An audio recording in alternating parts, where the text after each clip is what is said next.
Hey guys, it's Jennie Wolek in Tulsa, Oklahoma, and today I am so excited to talk with my friend Liz Johnson from the Seattle, Tacoma area.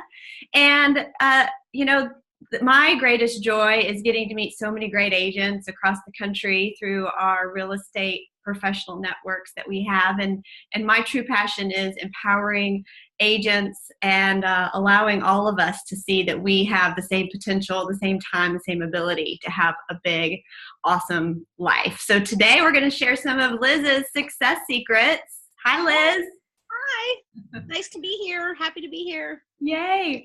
Well, we are always looking to grow our business and to give back more. And you have really found a great way to do that. So let's just go right into it. Let's tell the story about how you created this movement or new process and system for a great way to love on your people. Okay, well, it came from our mutual coach, Drew Lee. Are you still coaching with Drew? No, not anymore. But he's great. I have a different coach now. But he really was the one that kind of got the ball rolling because one of our coaching calls at the end of 2013, he pointed out to me with the amount of business I closed that I really should have closed double what I did with the amount of people I had in my database. Yeah. And he also pointed out how much I sucked at cold calling. So he said, what are you not doing with your database? And I was like, well, I'm totally like sending out an email every month and a mailer every month and a Christmas card and a football schedule. And I'm doing it right. He goes, well, tell me about the phone calls. Are those quarterly or are those every month? And I'm like, the what? The phone what? And I wasn't doing the phone calls, which is like the most important part. So, and my excuse, and it's still to me, my issue is like, I can call people that just moved into their house like a month ago or 6 months ago even, be like, hey, how's the house going? You get unpacked. That's an easy call for me. The guy who I sold his investment property 3 years ago,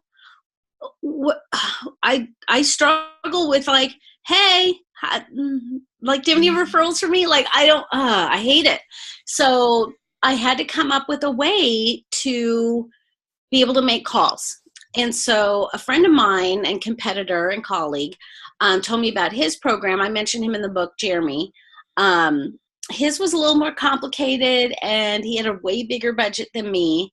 And I just decided, I said, okay, I got to do something different because Drew said. And I reached out to Jeremy and I took notes from what he said and I made the program more for me and my budget, my tiny little budget.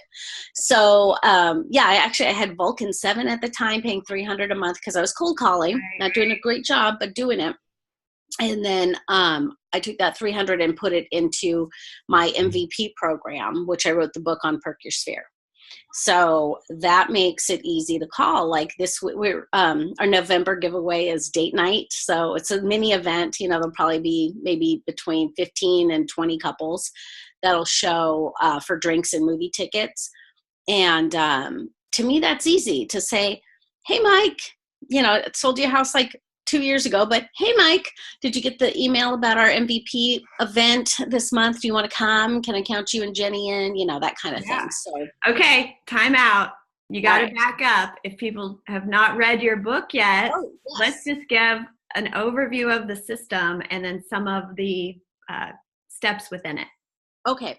So it's basically a membership program. Gary Keller, a couple years ago at Family Reunion, said we need to create permission marketing, like a Perks program membership club that people wouldn't want to leave. And I have a little clip of him on stage in our class that said, he's like, would they be sad or relieved if they stopped getting your newsletter? And so I created that. Well, when he was talking about it, Family Reunion, I was already working on the book and I was like, shh, stop talking. Because I would be the one to roll it out. So that's what it is. It's a loyalty program, Perks membership. The people that I've included in this, they have the ability to level up And we have a top tier level called Winner's Circle that get like the royal red carpet and like super fancy events or whatever. And yeah, so we do a monthly giveaway. Mm-hmm. Sometimes it's a thing and sometimes it's an event. And we have a rewards program as well, like for receiving a referral. That's our all-star portion of the program. So it's working wonderfully though. Okay, so if I'm starting from scratch and I read your book and I join your Facebook group, Perk Your Sphere, how do I go through my 1,000-person database of people that are past clients or friends or web leads or blah, blah, blah? How do I figure this out? In my class, I say you guys can pick how you want. Like some people might want to use like leads. I didn't. I was really broke at the time. Mm-hmm. And I chose people that had closed business with me. Well, with an asterisk, closed business with me that I would want to work with again. Because we all have those, right? You get the closing, you're like, all right, delete them out of the database. Closed business with, referred business to me, or tried to do business with me. And that could be like, let's say you guys listed your house with me because you were going to get a job transfer to California, and then that fell through, the job fell through, so we had to cancel your listing. Mm-hmm. Well, just because you didn't close business with me doesn't mean that you wouldn't choose me. So I guess the criteria for me is, would I be their realtor, not a realtor, but the realtor for them? Mm-hmm. Like if they had to choose to refer somebody or use somebody, is that person me? So that's how I made my group. And at that time I had about 1,500 people in my database, and only about 170 something made the cut to be in my special program. Okay. This is a question that I've heard and have. Do people make their way into the group and then also out of the group? Yes. Yes. So I just had a really awkward one leave the group, and we're still friends. But she was in my winner's circle even. She's given me, over the time I've known her, probably 10 years now, she's probably given me 8 referrals. Mm-hmm. Like consistently, like one of my raving fans. And I saw on Instagram that they bought a house. And I'll be honest, my heart sunk. I felt like I got gut punched. I was like, what the heck? And I asked her, I said, hey girl, not to make this awkward, but yeah. And she was like, I know, because also one of her best friends is an agent, or her husband's an agent. She's the assistant. She goes, it was going to be awkward no matter which way we went. So we just went with somebody we didn't know. It was just easier. Mm-hmm. I'm like, not really. But it happens, and there's no hard feelings. I get that, whatever, but yeah, so sometimes people make their way out. Yeah. Well, and that's okay, because we're in a relationship business, and the goal is to be in a lot of relationships, so that when it is time for them to meet a real estate professional, they'll think of us, and we'd love to be their top choice. And she can still refer back to me and be welcomed back in the program. Sure. I'm not going to slam the door in her face if she knocks. Yeah. So, Liz, you have grown your business since you have implemented this program. So we're kind of similar in our numbers, our age, our only having one kid. But it's a lot of kid. Yeah. And so tell me where you've gone from back when Drew gave you the fierce conversation and how you've grown your business since. Right. Well, okay. So I just did the class yesterday, so my numbers are fresh. So in 2012, I closed 16 homes. That's it. 2013, when I was told how much I sucked, I closed 23. Then, wow. Yeah. And then, I sucked for the amount of people that I had in my database and the amount of years I've been in business. Right. So if somebody's closing 23 right now and they're just a few years into the business, then that's awesome. Like I didn't mean for that to sound judgy, but at that point, I've been licensed since 2004. And my first year in the business, I closed 15. So for my was it 6th year in the business, closing, or 8th year in the business, closing 23. That's not great. or 16 in 2012. Yeah. Yeah. There's not right. So, yeah. And then I launched my program in January, meaning I started telling people I'm going to do this program and doing the apology letter and all that. The first giveaway was in March of 2014. So like I said, 2013, I closed 23. 2014, we closed 38. And I'd stopped cold calling. Yeah. 2015, we closed 54. And I had added a buyer's agent just at the end in October, like late September, October. So up until, that was mostly all me. I think she was responsible for 4 closings of the 54. Then in 2016, I had a buyer's agent the whole year, 1. So me and 1 buyer's agent, we closed 97, no cold calling. And then this year I call it 1.5 buyer's agents, because I got a buyer's agent in April and she was this pregnant, and now she has a baby that's this big. So she's not fully up to speed. I mean, she's amazing, but she's, you know how it is when you first have a baby and pregnant. So with the 3 of us selling and the 2 admins, we're on track to close 120. We just closed our 100th yesterday. So that was a cute, high five. Awesome. High five. Yeah. Yeah. Good job. Yeah, so we don't cold call. There's no headsets in our office. There's no prospecting for business. It's all incoming leads. Well, let me ask you this, because something I'm in that same track, on that same track with you, and along with the no cold calls, and when you are a referral based business, isn't life and business just a little bit easier? Yeah. Like yesterday, the team, I think we ended up getting 6 leads, and I was teaching this program, my Perk program, several miles away from my office. So that took up the whole day. And the business keeps rolling, even though I'm not prospecting. Like, I have this conversation with my coach a lot, because I take a lot of vacations. She's like, well, how many working days do you have? Thinking, because she's got so many coaching clients that if they don't prospect that morning from 7 to 10 a.m., that their business is affected. And mine's never affected, because the calls come in. I mean, sometimes it's affected when, like, I lost a listing recently because I sent out the email saying I was going to be on a cruise for 7 days and to call this person or that person, whatever. And I'd come back and she listed with somebody else because she wanted just me. I was like, okay, whatever. But it's super rare. And that's okay. Okay. The house is still on the market. Well, there you go. Pretty sure I would have had it sold by now, but that's okay. Well, sometimes it's better to be the second agent anyway. So that's okay. Well, you mentioned something, and I know that someone in the Facebook group asked this question about you, and it was about a buyer agent. So leveraging, being a referral-based business. Yeah. And so most of these people are coming to you for you. You've built your business on you and your personality. And then as agents, as we think that only we can do that job.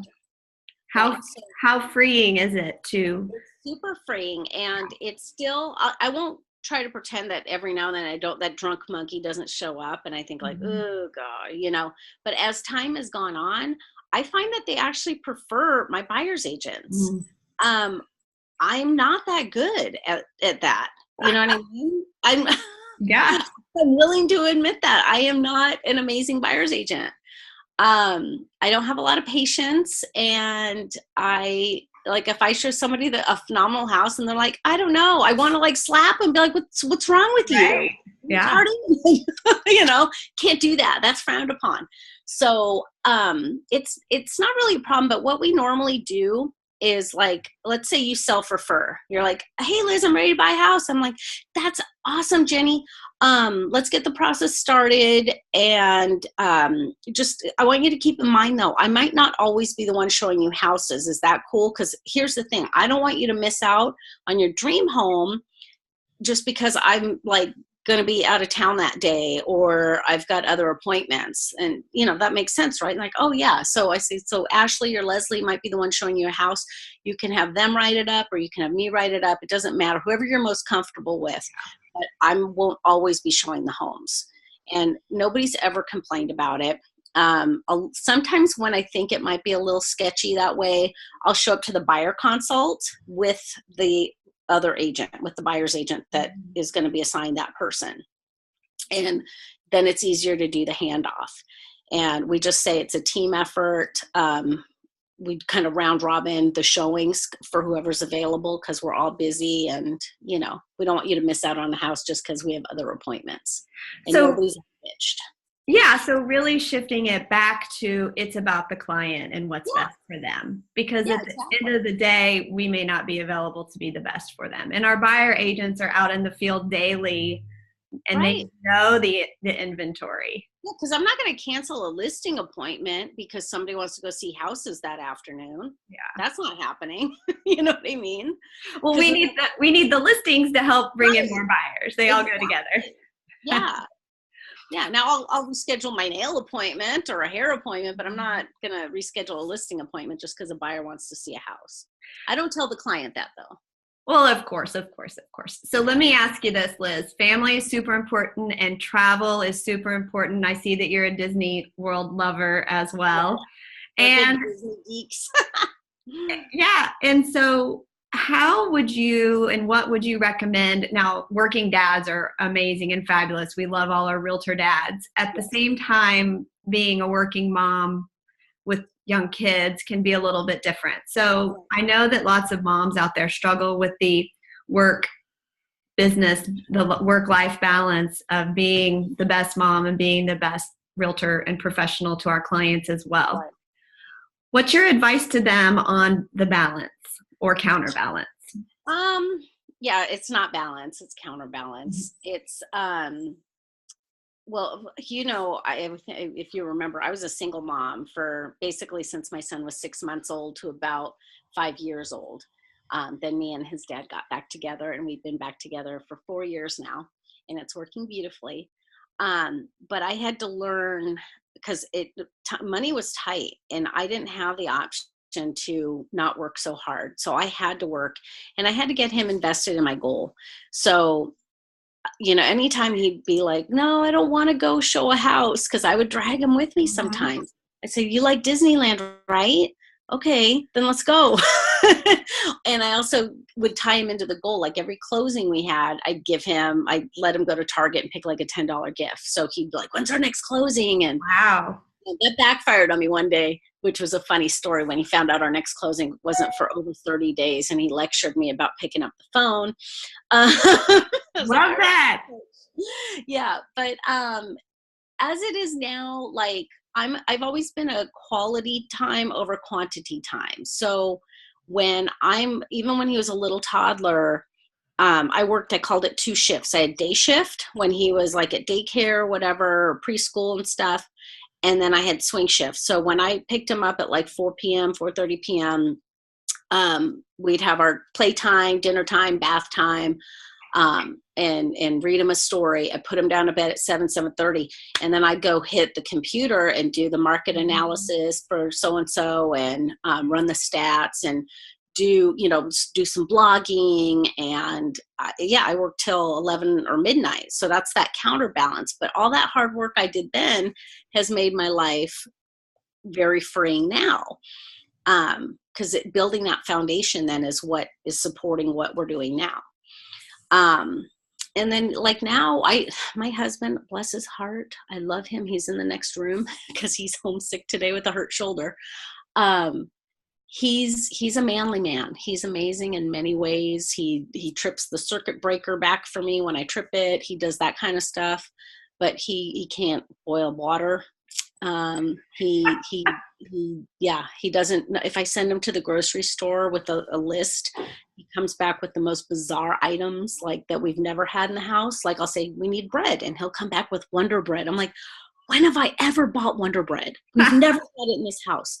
And he's like, well, it's bread. I'm like, oh. So I do all the cooking, all the grocery shopping, all the household shopping. I'm the mom at Target with my little Starbucks.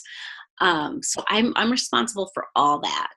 He doesn't, I'm not even sure he knows his teacher's name, or how to schedule a doctor appointment. Like, we have a very traditional marriage. I'm like a 50s housewife that runs $1 million business. There you go.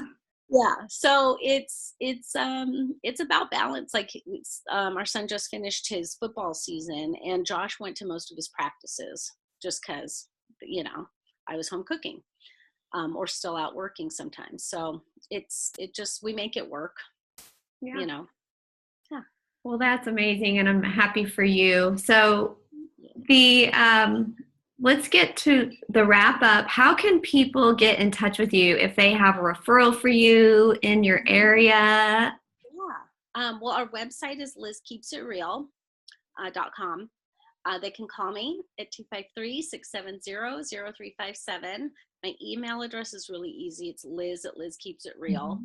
And then I'm pretty present on Facebook. However, I'm really bad about friend requests, because I don't know if it's my Facebook, but it'll say, Jennie Wolek requested you as a friend, and I'll click it, and it takes me to friend request, and she's nowhere there. And I have like 300 unanswered friend requests, because I learned early on with everybody with their the 5,000 limit, and then they got to clean up their list a lot. I'm really picky about who I will let in to my world. So, well, I'm honored to be one of your 5,000.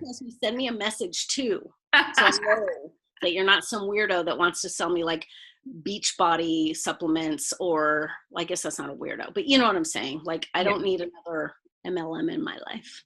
Got it. Okay, so what's the goal for next year? So, my coach was not excited about this at first, but now she is. It's 123. We're not upping the goal.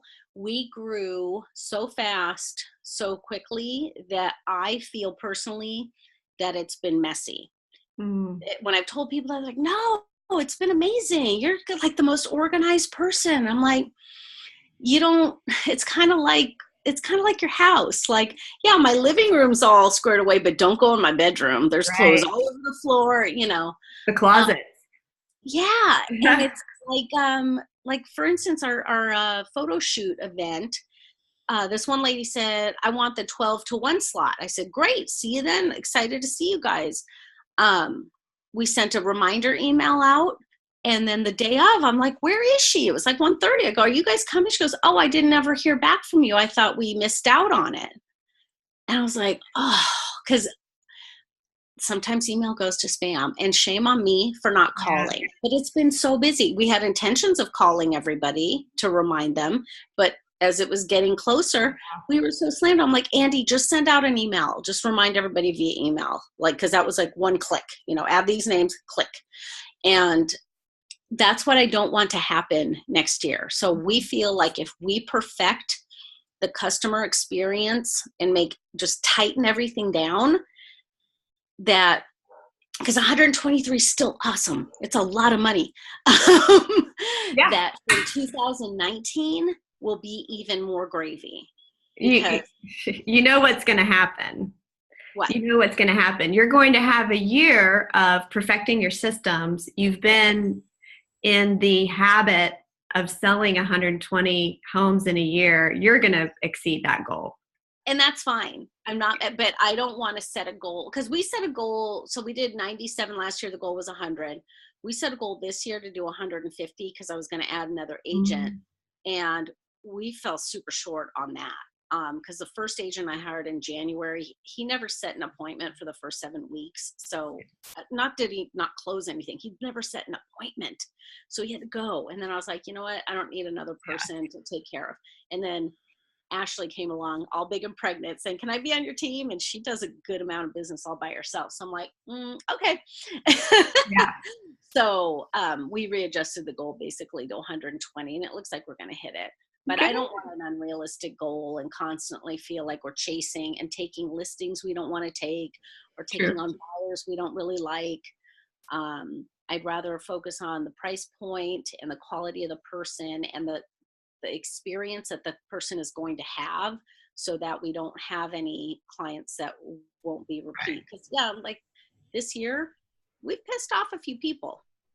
I've got a closing next week that they're not speaking to me. It's going to be super awkward. Yeah. Yeah. That's when I hand them the keys, like, do I bring them a gift? Yeah, but do I want to? No.